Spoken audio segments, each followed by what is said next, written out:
Assalamualaikum warahmatullahi wabarakatuh. Hai semuanya, perkenalkan nama saya Akila Zuhur, NPM saya 200404030012 dari Prodi Pendidikan Ekonomi. Di video ini bertujuan untuk memenuhi tugas mata kuliah Hukum Bisnis dengan dosen pengampu yaitu Bapak Naim.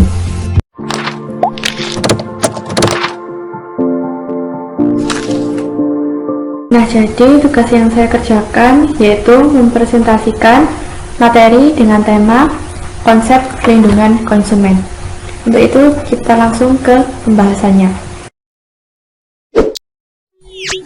Adapun materi yang akan dibahas yaitu yang pertama pengertian konsumen dan perlindungan konsumen, yang kedua dasar hukum perlindungan konsumen, yang ketiga asas dan tujuan perlindungan konsumen, yang keempat hak dan kewajiban konsumen dan pelaku usaha, dan yang kelima contoh kasus perlindungan konsumen. Langsung saja pada pembahasan yang pertama yaitu pengertian konsumen dan perlindungan konsumen. Dalam Undang-Undang Nomor 8 Tahun 1999 tentang perlindungan konsumen mendefinisikan konsumen sebagai setiap orang pemakai barang dan atau jasa yang tersedia dalam masyarakat, baik bagi kepentingan diri sendiri, keluarga, orang lain, maupun makhluk hidup lain dan tidak untuk diperdagangkan. Nah, pengertian konsumen menurut Undang-Undang Perlindungan Konsumen dapat terbagi dalam 3 bagian, yang terdiri atas yang pertama konsumen dalam arti umum, yaitu pemakai, pengguna, dan atau pemanfaat barang dan atau jasa untuk tujuan tertentu. Yang kedua, konsumen antara, yaitu pemakai, pengguna, dan atau pemanfaat barang dan atau jasa untuk diproduksi atau produsen menjadi barang jasa lain atau untuk memperdagangkannya atau distributor dengan tujuan komersial. Nah, konsumen antara ini sama dengan pelaku usaha. Dan yang ketiga, konsumen akhir, yaitu pemakai, pengguna, dan atau pemanfaat barang dan atau jasa konsumen untuk memenuhi kebutuhan diri sendiri, keluarga atau rumah tangganya dan tidak untuk diperdagangkan kembali. Nah, sedangkan pengertian perlindungan konsumen berdasarkan Undang-Undang Nomor 8 Pasal 1/1 Tahun 1999 tentang perlindungan konsumen menyebutkan bahwa perlindungan konsumen adalah segala upaya yang menjamin adanya kepastian hukum untuk memberi perlindungan kepada konsumen. Selanjutnya yang kedua, dasar hukum perlindungan konsumen. Pada tanggal 30 Maret 1999, Dewan Perwakilan Rakyat atau DPR telah menyepakati rancangan undang-undang tentang perlindungan konsumen untuk disahkan oleh pemerintah setelah selama 20 tahun diperjuangkan. RUU ini sendiri baru disahkan oleh pemerintah pada tanggal 20 April 1999. Di Indonesia, dasar hukum yang menjadikan seorang konsumen dapat mengajukan perlindungan adalah yang pertama ini ada Undang-Undang Dasar 1945 Pasal 5 Ayat 1, Pasal 21 Ayat 1, Pasal 21 Ayat 1, Pasal 27, dan Pasal 33, dan yang lain-lain. Nah, dengan adanya dasar hukum ini bisa dijadikan dasar untuk pembuktian atau pengambilan keputusan jika terjadi sengketa antara konsumen dan pelaku usaha. Nah, selain itu, jika konsumen yang merasa haknya dilanggar bisa mengadukan dan memproses perkaranya secara hukum di Badan Penyelesaian Sengketa. Selanjutnya yang ketiga, asas dan tujuan perlindungan konsumen. Upaya perlindungan konsumen di tanah air didasarkan pada sejumlah asas dan tujuan yang diyakini bisa memberikan arahan yang jelas, sehingga hukum perlindungan konsumen memiliki dasar pijakan yang benar-benar kuat. Nah, berdasarkan Undang-Undang Perlindungan Konsumen Pasal 2, ada 5 asas perlindungan konsumen, yaitu yang pertama asas manfaat, asas keadilan, asas keseimbangan, asas keamanan dan keselamatan, dan asas kepastian hukum. Nah, maksud dari asas manfaat adalah untuk mengamanatkan bahwa segala upaya dalam penyelenggaraan perlindungan konsumen harus memberikan manfaat sebesar-besarnya bagi kepentingan konsumen dan pelaku usaha secara keseluruhan. Untuk asas keadilan dimaksudkan agar partisipasi seluruh rakyat bisa diwujudkan secara maksimal dan memberikan kesempatan kepada konsumen dan pelaku usaha untuk memperoleh haknya dan melaksanakan kewajibannya secara adil. Untuk asas keseimbangan dimaksudkan untuk memberikan keseimbangan antara kepentingan konsumen, pelaku usaha, dan pemerintah dalam arti material maupun spiritual. Untuk asas keamanan dan keselamatan dimaksudkan untuk memberikan jaminan atas keamanan dan keselamatan kepada konsumen dalam penggunaan, pemakaian, dan pemanfaatan barang atau jasa yang dikonsumsi atau digunakan.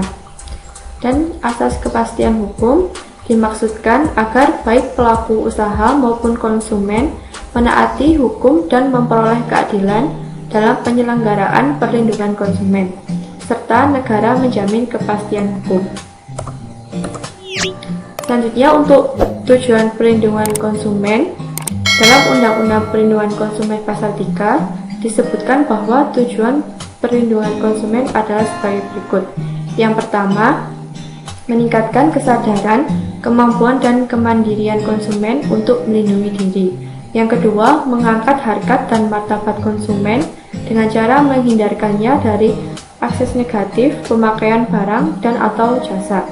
Yang ketiga, meningkatkan pemberdayaan konsumen dalam memilih dan menuntut hak-haknya sebagai konsumen. Yang keempat, menciptakan sistem perlindungan konsumen yang mengandung unsur kepastian hukum dan keterbukaan informasi serta akses untuk mendapatkan informasi. Yang keempat, yang kelima, menumbuhkan kesadaran pelaku usaha mengenai pentingnya perlindungan konsumen sehingga tumbuh sikap yang jujur dan bertanggung jawab dalam berusaha. Dan yang keenam, meningkatkan kualitas barang atau jasa yang menjamin kelangsungan usaha produksi barang dan jasa, kesehatan, kenyamanan, keamanan, dan keselamatan konsumen. Selanjutnya yang keempat, pembahasan yang keempat, hak dan kewajiban konsumen dan pelaku usaha. Untuk kewajiban konsumen sesuai dengan pasal 5 Undang-Undang Perlindungan Konsumen adalah yang pertama, membaca atau mengikuti petunjuk informasi dan prosedur pemakaian atau pemanfaatan barang dan atau jasa demi keamanan dan keselamatan. Yang kedua, beritikat baik dalam melakukan transaksi pembelian barang dan atau jasa. Yang ketiga, membayar sesuai dengan nilai tukar yang disepakati. Dan yang keempat, mengikuti upaya penyelesaian hukum sengketa perlindungan konsumen secara patut.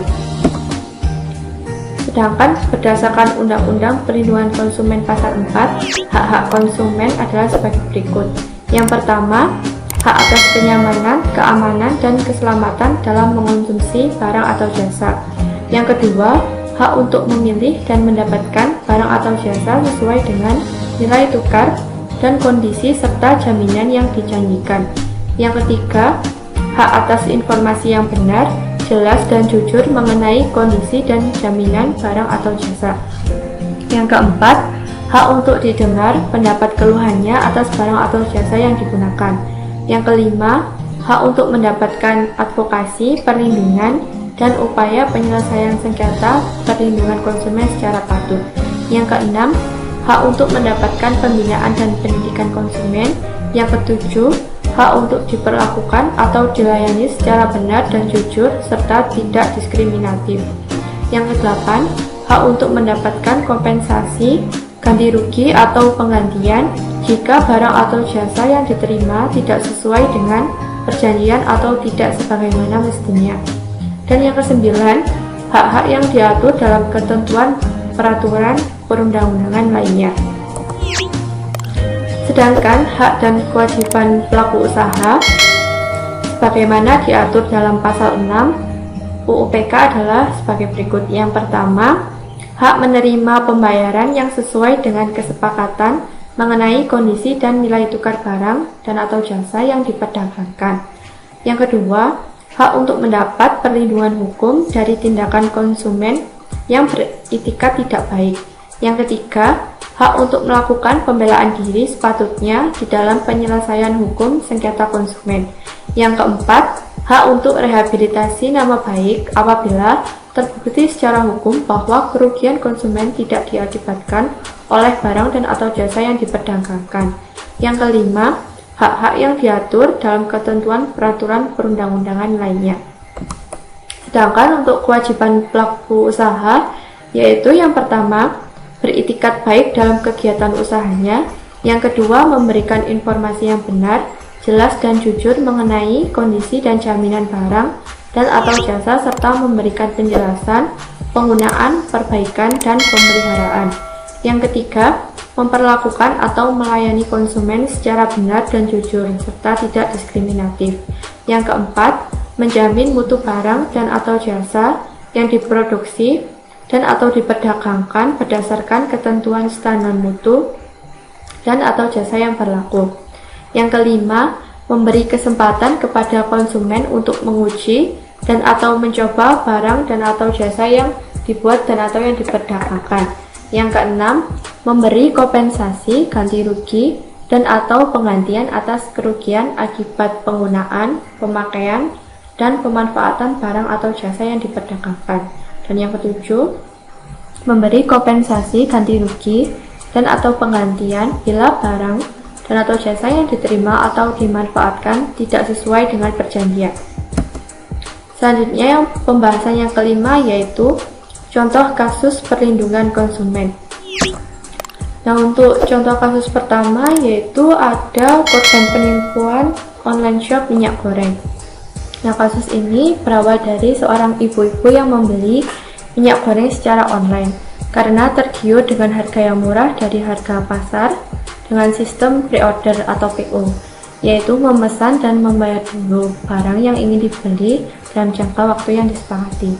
Nah, ketika ibu ini memesan dan sudah membayar atau mentransfer sesuai dengan jumlah yang dibeli, tapi pada saat waktu jangka pengirimannya sudah disepakati, penjual tidak mengirim barangnya dan ketika dihubungi, penjual tersebut tidak bisa dihubungi dan diduga sudah kabur. Nah, ibu ini merasa hak-haknya dilanggar sehingga ibu ini melapor kepada Polres dan menyerahkan bukti-bukti penipuan yang akan ditindaklanjuti oleh pihak berwajib tersebut. Selanjutnya, ada contoh kasus kedua yaitu kasus belanja online. Pada saat pandemi sekarang ini, pasti banyak orang yang bertransaksi secara online, baik aplikasi belanja online atau e-commerce seperti Shopee, Lazada, Tokopedia, dan lain-lain yang sering dikunjungi pihak konsumen, entah itu membeli baju, keperluan rumah tangga, ataupun yang lainnya. Meskipun terdapat pihak ketiga yang menjamin keamanan transaksi, kasus penipuan pun bisa terjadi seperti barang yang diterima rusak, tidak sesuai deskripsi yang diberikan penjual, sampai barang yang tidak dikirim. Sehingga banyak konsumen yang mengadukan kasus tersebut dan sesuai dengan hukum perlindungan konsumen, konsumen berhak atas pengembalian dana atau penukaran barang yang tidak sesuai seperti kasus yang disebutkan tadi. Dan pihak penjual pun juga harus bertanggung jawab atas barang yang telah diterima konsumen dengan memberikan kompensasi sesuai dengan kesepakatan yang diawasi oleh pihak ketiga atau penyedia platform online shop tersebut. Nah, dari contoh kasus penipuan tadi bisa disimpulkan bahwa suatu saat seseorang dapat menjadi konsumen dan dapat menjadi pelaku usaha di saat yang lain. Namun, baik konsumen maupun pelaku usaha banyak yang kurang memahami hak, kewajiban, serta tanggung jawabnya. Oleh karena itu, adanya undang-undang tentang perlindungan konsumen sangat membantu para konsumen dalam bertransaksi dan memahami hak dan kewajibannya. Begitupun juga dengan para pelaku usaha. Nah, meskipun terdapat undang-undang perlindungan konsumen, diharapkan para konsumen dapat lebih berhati-hati dalam melakukan transaksi pembelian dengan perjanjian yang jelas, sehingga mengurangi risiko penipuan. Karena jika sudah terlibat dalam kasus penipuan dengan jumlah transaksi pembelian yang besar, kemungkinan uang konsumen yang menjadi korban tersebut belum tentu bisa kembali 100%. Ya, mungkin itu saja penjelasan dari saya. Mohon maaf bila ada salah kata atau penyampaian materi yang kurang pas, dan terima kasih atas perhatiannya. Saya akhiri, wassalamualaikum warahmatullahi wabarakatuh.